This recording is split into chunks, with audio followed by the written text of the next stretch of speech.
I'm looking at quite a bit of testimony. One of them is from Councilmember Anderson's district. They're all from Kailua. It's a couple pages here, and there is there is such an effort to just ask this council to do what the neighbor islands have all the other counties have already engaged and passed. They've deliberated, they've debated, and they've made a determination that they would like the federal government to take action. And so there was always this discussion amongst ourselves and others at the state legislature that when the state legislature did not follow suit and even offer a hearing, to me, that's the biggest disservice of government, Councilman Pucachola, is that when we have 76 legislators across the street from City Hall that refuse to even hear a measure, that's why we've had to take unique circumstances. That's why we've had to bang on the doors. What this council is trying to do now is more or less compromising the integrity of this council. What is posted is filing. What we're trying to do now is an FD1 which is not even posted. Guess what? All those who are testifying now are in support of this FD1. Somebody must have tipped them off, and all the other guys are not here to testify. The process is, I believe, being compromised. The respect of people towards us is compromised. I will just speak to the technical aspects of the motion. I understand the concerns raised by my colleague, Councilmember Cachola, with respect to blindsiding, quote unquote. But this measure was on a public hearing notice, and so all sides on this issue had an opportunity to weigh in today. So it's not exactly blindsiding. So I will vote yes on the motion to reconsider, and I will also vote yes on the matter that will come before us if it does come for us to a vote. And I do not want this recommitted. I want a decision today. The first testifier in tears basically said it all. They're here pleading with government to say no one's being usurped, chair, members. Nothing's being done in such an accord that the process of democracy hasn't been undertaken.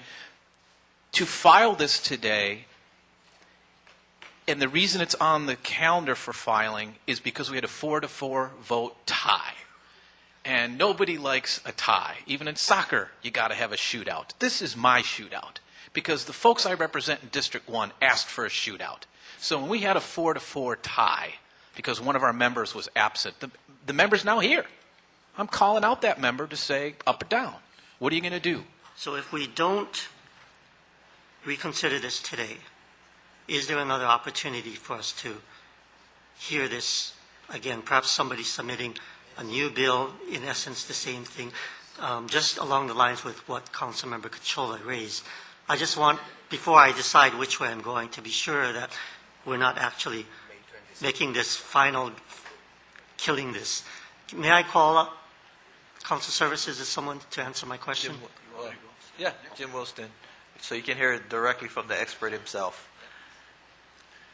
Because I was under some impression that once we kill something, we could not, in essence, bring the same thing back. So before I decide, I want to ask. Yeah, Jim Williston, Office of Council Services.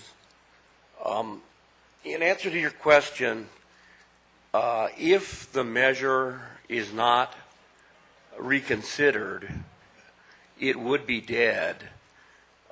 But if you pass the motion to reconsider, the main motion returns to the floor, and a motion at that point could be to recommit, defer, or amend as Councilmember Berg has proposed.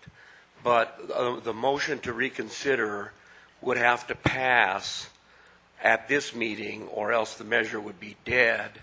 First of all, at the City Council, we do not regulate genetically modified organisms. We don't regulate abortion. We don't regulate gun control, same-sex marriage. A lot of issues are just utterly beyond our purview. So, you know, in terms of the venue, this I don't feel is the correct venue to be discussing this issue. I just don't feel at this time that labeling is needed here at the City Council level.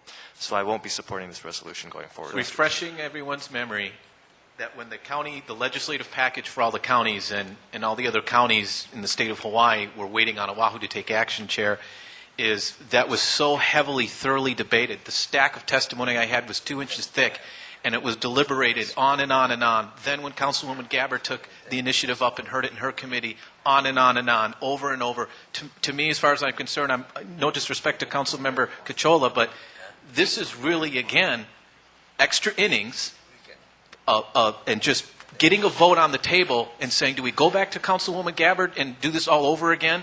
And hearing after hearing after hearing. These folks have been really working hard on this. They deserve a vote. That's my opinion. Any further discussion? Briefly. Yeah.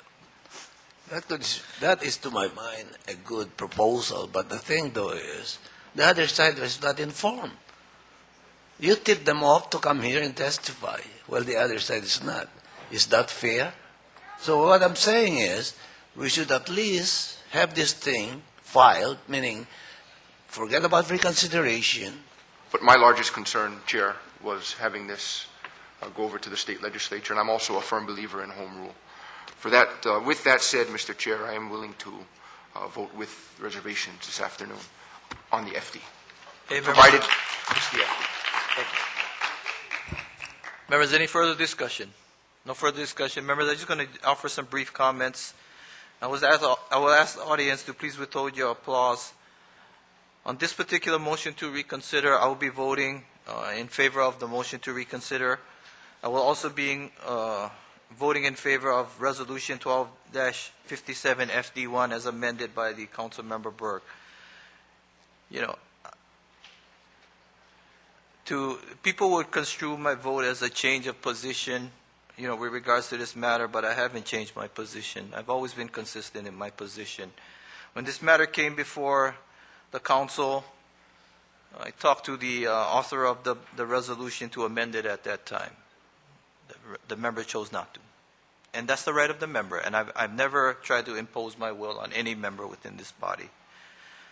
So I allowed it to go forward. When this came for a vote, most recently on the floor, as chair of the council, I'm not able to make procedural motions to further amend. I could have amended it there, or any other member could have amended it there. Because I also share the philosophy by a lot of my colleagues with respect to where this matter should be best addressed. I've never had an opposition to federal government addressing this matter. Well, sure, the state legislature could have taken on this matter. For those of you who've been advocating for this issue far longer than we have discussed this, yet you haven't even been able to get a hearing. Yet we've had 5 hearings on this particular matter. 5 hearings for us to hear your opinion as well as the opposing opinion. Okay, Resolution 12-57 has been amended to the hand-carried FD1. Members, any objection to waiving Council Rule 19.F? This is the 48-hour notice rule. We need 6 votes to move this forward. Any objections? No objections. Any reservations? No reservations. The 48-hour rule has been waived. Any discussion, members, on the motion to adopt? No further discussion. Members, any objections to adopting Resolution 12-57 FD1? Noting 1 objection, 2 objections from Councilmember Chang and Councilmember Cachola. Any reservations, members? Reservations from Vice Chair Ikaika Anderson. Committee Report 99 and Resolution 12-57 FD1 has been adopted.